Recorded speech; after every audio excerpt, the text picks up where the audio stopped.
Hi,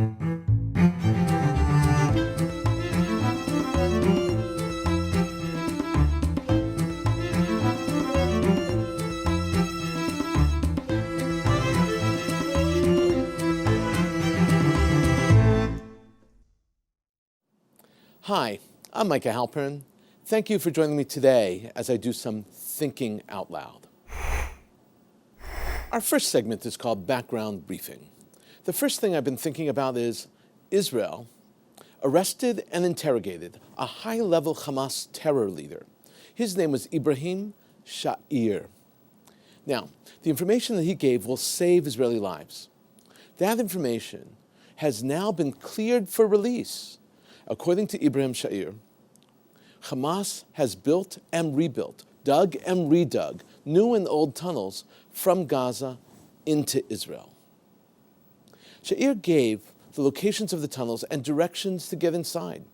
In addition, he explained that the new road that Hamas built along the border with Israel is to be used as part of a terror attack, and that would include vehicles in the attack itself. He said that the tunnels were attack tunnels and smuggling tunnels. Sha'ir also confirmed that Iran was sponsoring and building these things, sending new weapons and training Hamas fighters. Contrary to what was assumed, Iran is still heavily sponsoring Hamas. Iran is sending weapons, money, electronics to Hamas. These sophisticated electronics, by the way, are high-tech jamming devices, at least according to the interrogation. And of course, these materials and weapons are being stored among the civilian population. Again, this information will save lives. It is totally out of character for the Israeli government to go public with this news about the arrest and interrogation of a Hamas leader, as they did with Ibrahim Sha'ir. Now, the details that were made public to the press would normally be held as top secret intelligence to be used in helping save Israelis and defend Israel. So why did the office of the Prime Minister go public with the details? That office determines the security needs of the entire nation on every level. So what was the point of Israel and the Prime Minister doing this? What were they trying to achieve here? The answer is this. Israel wants Hamas to know that they know what Hamas knows. And Israel wants Hamas to know that their own terror leader broke under the pressure of Israeli interrogation. There are several reasons behind the decision by Israel to make this public. Number one, it tells Hamas that Israel knows a lot, and now Hamas has to ask what else Israel knows. That question can inhibit and prevent an attack in and of itself. Two, the international community is now aware, at least the leaders and the analysts are now aware of what's happening in Gaza. And that will give Israel diplomatic cover when they strike against Gaza, if necessary. Three, the knowledge that Iran is sponsoring the terror infrastructure will help Netanyahu in his battle against Obama in Congress. The money that the United States has given to Iran will no doubt go to Hamas to attack Israel. And Congress and the White House needs to know that. And four, Hamas is gaining friends and access to international bodies. They are wined and dined in capitals around the world. This will hopefully show some of those states what Hamas is actually doing right now. In the final analysis, the Prime Minister's office believes that making this information available to the press and open to public discussion will make Israel safer. I think that he's correct. The same time that Israel is worrying about Hamas in the south, things are heating up in the north. The IDF is running exercises on the Golan Heights. The IDF runs maneuvers there during the last few weeks in August every single year. And so, yes, the IDF has amassed significant troops and weapons there. But rumors are spreading that Israel is preparing to strike inside Syria. The scuttlebutt is that Iran has armed, in other words, Iran again, has armed and prepared a large number of Syrian fighters and outfitted them with sophisticated weapons. There is tension between Hezbollah fighters sponsored by Iran and al-Nusra fighters sponsored by al-Qaeda in the Golan Heights of Syria. The conflict itself, coupled with the proximity of these military camps, is very worrisome. The camps are located very close to Israel's border. Under normal circumstances, one would hope that Hezbollah, Al-Qaeda, and ISIS would just destroy each other. But the conflict is spilling over into Israel, and there are many among those groups who want to attack Israel. Just recently, let's say, for instance, 4 Druze terrorists were killed as they planted bombs along the border with Israel. Their objective was to kill as many Israeli soldiers as they could. Israel needs to make certain that all of their borders stay safe. Coming up next, points of view. Here's what some important voices have been talking about. First up is a column from Bloomberg View. Now, Bloomberg View is part of the Bloomberg blog, which is part of the whole Bloomberg media operation. And the Bloomberg View has opinions from this blog, which are often picked up by other media outlets around the world. The Bloomberg View is a great vehicle that enables smart, articulate people to express their point of view in Bloomberg itself. In this case, the person is none other than Michael R. Bloomberg himself. The piece is entitled, "White House Should Leave Politics Out of the Iran Deal," unquote. The most essential point Bloomberg makes is that the arguments for and against the Iran deal are valid, but it is essential to keep the discussion to issues and don't make it personal. Here's how Bloomberg begins, quote, "If you oppose the Iranian nuclear agreement, you are increasing the chances of war. And if you are a Democrat who opposes the agreement, you are also risking your political career." That's the message the White House and some liberal leaders are sending. And they ought to stop now, because they're only hurting their credibility. I have deep reservations about the Iranian nuclear agreement, but I, like many Americans, am still weighing the evidence for and against it. This is one of the most important debates of our time, one with huge implications for our future and security and the stability of the world. Yet, instead of attempting to persuade Americans on the merits, supporters of the deal are resorting to intimidation and demonization, while also grossly overstating their case, unquote. Now Bloomberg raises an essential question. He says that the president is overstating his side and minimizing the other side. And by doing that, the president is creating a climate of hate and creating a disservice to America and Americans who simply disagree with the president. Bloomberg continues, quote, "Last week, President Barack Obama said that it was not a difficult decision to endorse the agreement. I couldn't disagree more. This is an extraordinarily difficult decision, and the president's case would be more compelling if he stopped minimizing the agreement's weaknesses and exaggerating its benefits. If he believes that the deal, quote, permanently prohibits Iran from obtaining a nuclear weapon, quote, unquote, as he said in his speech at American University last Wednesday, then he should take another look at the agreement, whose restrictions end suddenly after 15 years, with some of the constraints on uranium enrichment melting away after just 10, unquote." Bloomberg warns the president of the dangers of this kind of speech, especially drawing parallels between people you disagree with in your party and the Republicans with the radicals in Iran.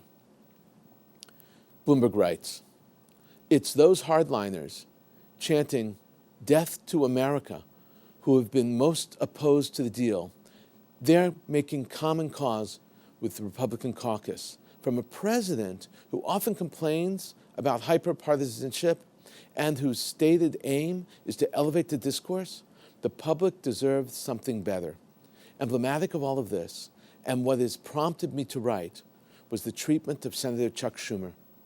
In his thoughtful statement opposing the deal, Schumer noted that the best course of action is not clear. Reasonable people can and do disagree. Yet rather than acknowledging a respectful difference of opinion, the president's spokesperson and others close to the White House suggested that Schumer's decision may cost him the opportunity to become the leader of the Senate's Democratic caucus. What they should have said is, President Obama signed legislation that gives Congress a voice on any deal with Iran. This debate is far bigger than partisan politics, and personal political considerations should play no role in deciding it. Bloomberg is defending Schumer, who is voting his conscience. And Bloomberg says that it is what every politician should do regardless of their constituency or pressure from the White House. This is how he concludes. Congress should not act based on the opinion of the rest of the world, nor the opinion of the American public, which opposes the agreement by a 2-to-1 margin, according to a recent poll. Congress should make its own hard and careful assessment of the agreement, something it cannot possibly do without seeing the yet-to-be-revealed side deals. How can you vote on a pact that you haven't been able to read in full? Once it has reviewed the full deal, Congress should consider what it means for the future, and then it should lead, drawing on the facts and leaving the politics aside. The White House should do the same, unquote. Bloomberg makes a very good and important point, and I would add that we need to learn how to better conduct our conversations about such critical issues so that we can learn from one another and not simply turn the other side into the enemy. Second up is a column from the New York Times. It's by Thomas Friedman, the dean of columnists and certainly the most influential columnist on foreign affairs in the English language. Friedman is a graduate from Brandeis University. He spent a significant amount of time in the Middle East, both in Beirut, Lebanon, and in Jerusalem, and of course traveling throughout the Middle East. He started out as a stringer in Lebanon for the New York Times. He knows the culture and the society, not just as a visitor, but as someone who lived there. Friedman was the bureau chief for the New York Times in Jerusalem and lived there and feels very much at home in the cafes of Jerusalem and the streets of Jerusalem, as well as Tel Aviv and the rest of Israel. This piece is called If I Were an Israeli. Friedman starts by laying out 3 types of Israelis that he needs to analyze in dealing with the Iranian deal. How would the owner of a small grocery store, a makolet, deal with it? How would an Israeli general deal with it? And of course, how would the Prime Minister of Israel deal with the Iranian deal? Here is how Friedman begins. Quote, with the U.S. and Israel openly arguing over the Iran nuclear deal, I've asked myself this. How would I look at this deal if I were an Israeli grocer, an Israeli general, or the Israeli Prime Minister? Unquote. Now he looks at the grocer, a simple analysis. The grocer deals with the issues from the gut. Here's what he says. Quote, if I were an Israeli grocer, just following this deal on the radio, I'd hate it for enshrining Iran's right to enrich uranium. Since Iran regularly cheated in its way to expanding that capability, even though it had signed the Nuclear Non-Proliferation Treaty. After all, Iran holds, quote, the Death to Israel marches, and in 2006 sponsored a conference to promote the denial of the Holocaust. Moreover, Iran's proxy, the Lebanese Shiite militia Hezbollah, in 2006 started an unprovoked war with Israel. And when Israel retaliated against Hezbollah, military and civilian targets, Hezbollah fired thousands of Iranian-supplied rockets all across Israel. No matter the safeguards, I, as an Israeli grocer, would reject this deal from my gut. Now, Friedman looks at it from the point of view of an Israeli general. Here's what he says. Quote, if I were an Israeli general, I'd share my grocer's skepticism, but end up somewhere else, as many Israeli military officers have. I'd start by recalling what the Israeli statesman Abba Eban used to say when Israeli hawks would argue against taking risks for peace with the Palestinians. That Israel is not a disarmed Costa Rica. It not only possesses some 100 to 200 nuclear weapons, it also can deliver them to Iran by plane, submarine, and long-range rocket. I'd also note the reason Hezbollah hasn't launched an unprovoked attack on Israel since 2006 is it knows by experience that Israel's core strategic doctrine is this: no enemy will ever out-crazy us into leaving this region, unquote. Here the general is more practical than the grocer. I see that.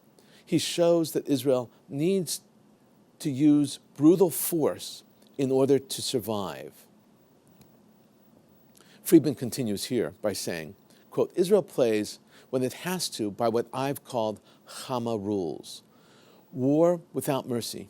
The Israeli army tries to avoid hitting civilian targets, but it has demonstrated in both Lebanon and Gaza that it will not be deterred by the threat of civilian Arab casualties when Hezbollah or Hamas launches its rockets from civilian areas. It's not pretty, but this is not Scandinavia. The Jewish state has survived in an Arab-Muslim sea because its neighbors know that for all its Western mores, it will not be out-crazied.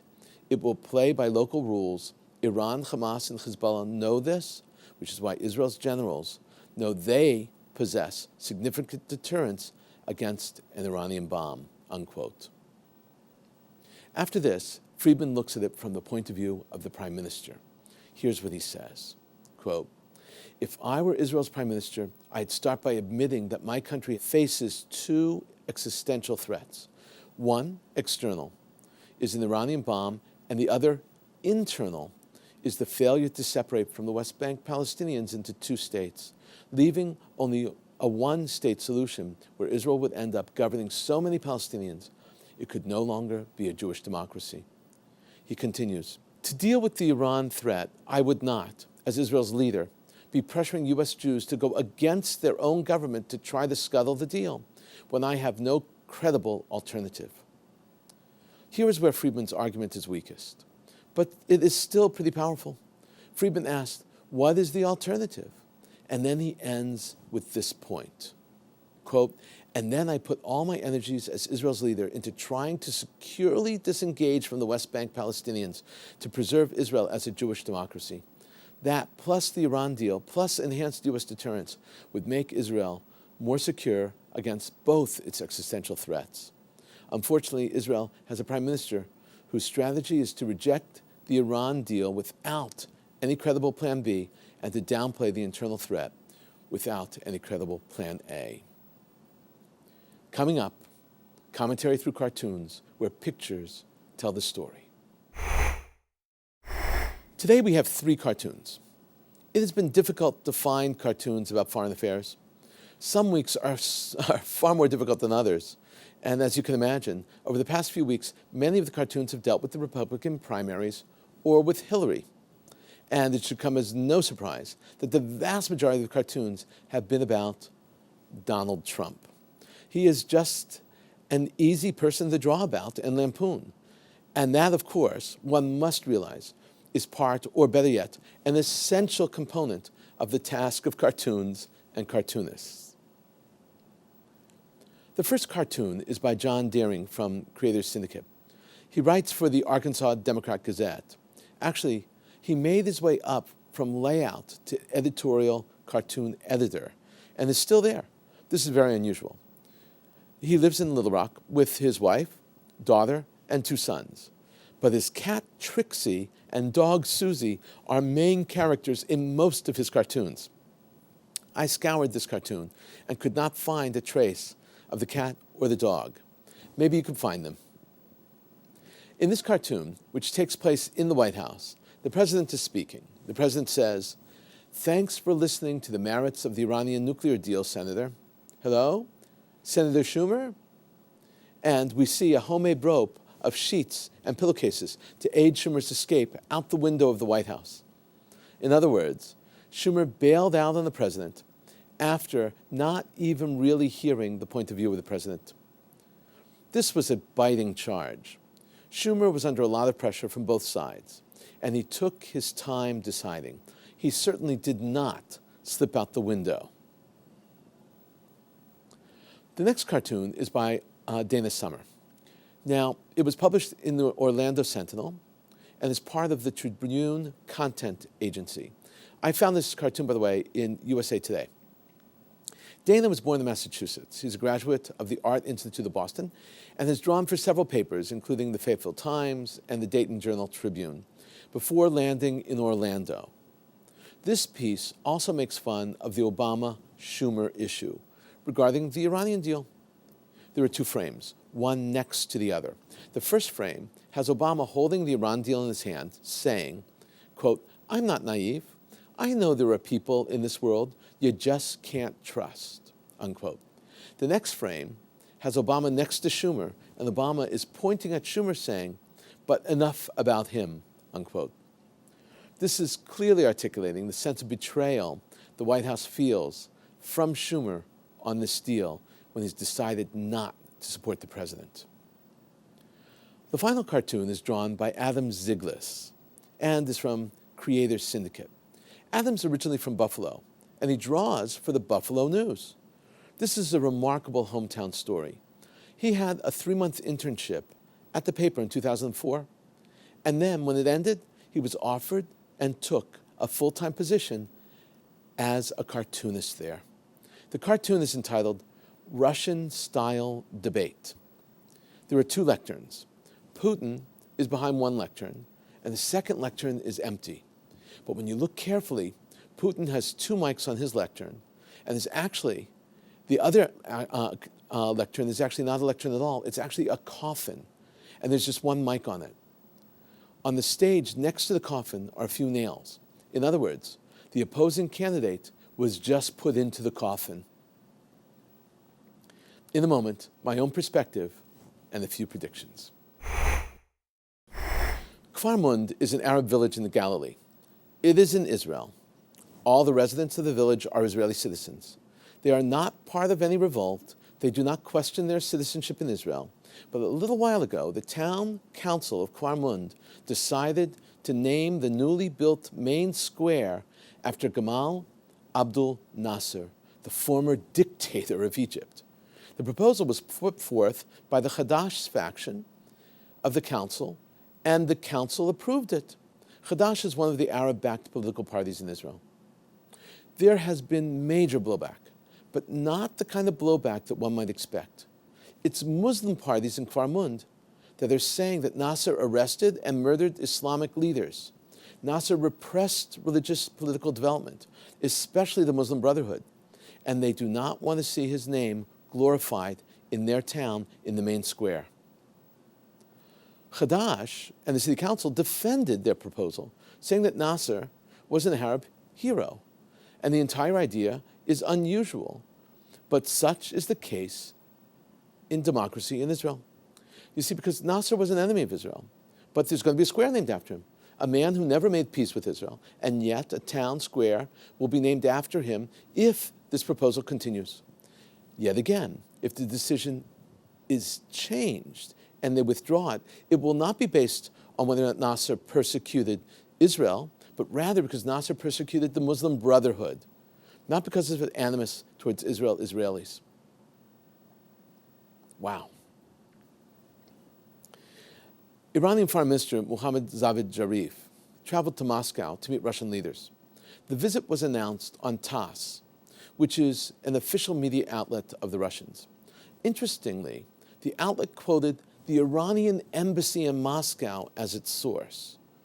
It was a news source exactly like the one that also announced that Iranian General Soleimani visited Russia despite a UN travel ban. Soleimani is head of the Iranian Al-Quds force and is responsible for the death of hundreds of Americans. He is banned from international travel. These 2 examples of Iranian leaders going to Moscow illustrate an essential point. Iran and Russia are positioning themselves as players on the world stage.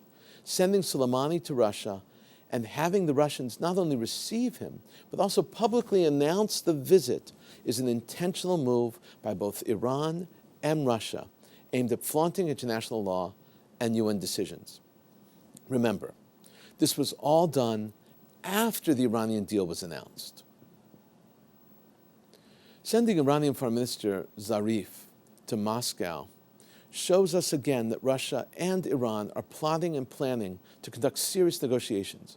Ultimately, their mutual goal is to position themselves as world leaders who can propose solutions for many problematic areas around the world itself, and leaving the U.S.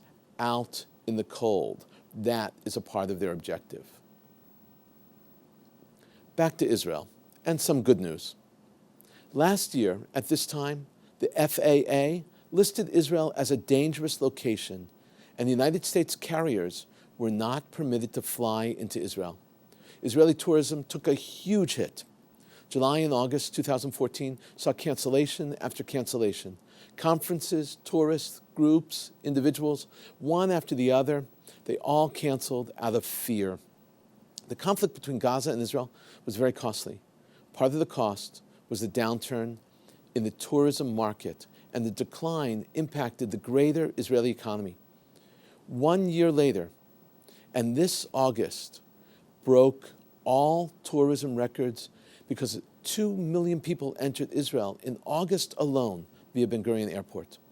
On Thursday, August 13th, 80,000 travelers arrived in Israel, a record for a single day. They traveled on 457 flights from all over the world. Of course, some of those entering Ben Gurion Airport were Israelis returning home from their time out of the country. Record-breaking statistics aside, imagine the lines. These are good markers for an exciting economy. Tourism and travel in general are important components of Israel's economy, and the summer months are one of the busiest times for travel. The Israel travel industry has bounced back from the damage inflicted on it by Hamas last year. We've been thinking out loud about a lot today. Now that you know what I've been thinking, let me know what you're thinking. Email me at micah@jbstv.org. Tweet me at Micah Halpern. Tell me what you think. Before we end, let me leave you with one piquante piece of information. I am certain that everyone knows that Hamas is a terror group operating in Gaza, and it's now ruling there. In Arabic, the name Hamas means zeal with verve, but it also is an acronym in Arabic. It actually stands for Hamarat al-Maqwa al-Islamiyah, Islamic Resistance Movement. Interestingly, in Hebrew, Hamas also means something. It means violence or violent, destruction. It can also mean wrong or malicious.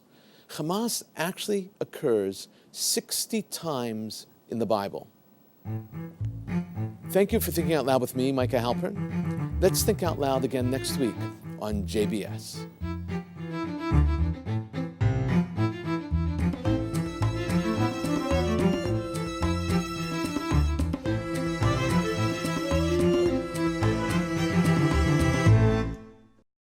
We would be pleased to send a complimentary DVD of this program to anyone who wishes to support JBS, the Jewish Broadcasting Service, with a tax-deductible gift of $36, double chai or more, to the nonprofit organization Jewish Education in Media.